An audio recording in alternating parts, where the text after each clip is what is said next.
আসসালামু আলাইকুম গাইস, আশা করি সবাই ভালো আছেন। তো দেখতেই পাচ্ছেন আমি আমার ফার্মে ঢুকিচ্ছি। তো আপনাদের ফার্মে ঢুকতে হলে অবশ্যই কিন্তু বায়োসিকিউরিটি মেইনটেইন করতে হবে। যেই কারণে আমি একটা জীবাণুনাশক স্প্রে করলাম এবং ফার্মের ভিতরে ঢুকলাম। আর একটা কথা বলে নিই, সবাই কিন্তু ভিডিও দেখে মুরগি দেখলে মাশাআল্লাহ বলবেন।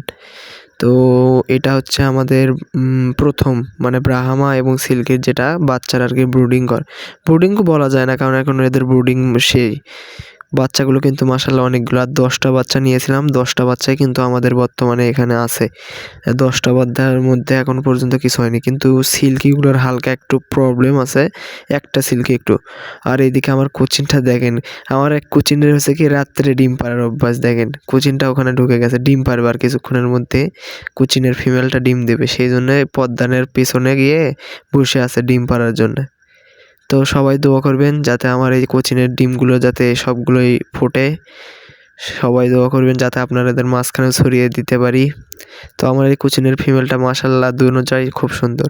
আর এদিকে আমার কোয়েল পাখিগুলো কিন্তু সেটআপ পরিবর্তন করেছি। খাঁচার ভিতরে ছিল কিন্তু কোচিন, আর এই কোচিনদের সরিয়ে কোয়েল পাখিদের দিয়েছি।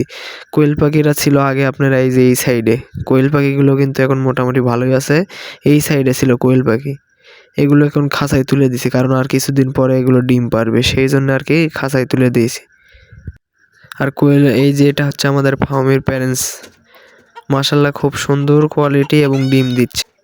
আর আমাদের ফার্মিগুলো কিন্তু ডিম দিচ্ছে। আর আজকে একটু ভয়েসে নয়েজ হতে পারে, কারণ আমি বাইরে বসে থেকে ভয়েস দিচ্ছি, তো সেই জন্য। আর ফার্মির ডিম ইনশাল্লাহ ফুটাবো আর কিছুদিনের মধ্যে, হালকা ভালো বীজ ডিম হলে ফুটাবো। আর আমাদের কবুতরের অবস্থা দেখেন, আমার কবুতর তো নাই, মানে আমার এলাকার একটা ছোট ভাইয়ের কবুতর এসে রাত্রে থাকে, ওর ওখানে তো একটা মানে বিয়েজি নাকি। আজকে এই পর্যন্তই, আল্লাহ হাফেজ, আসসালামু আলাইকুম, দেখা হবে নেক্সট ভিডিওতে।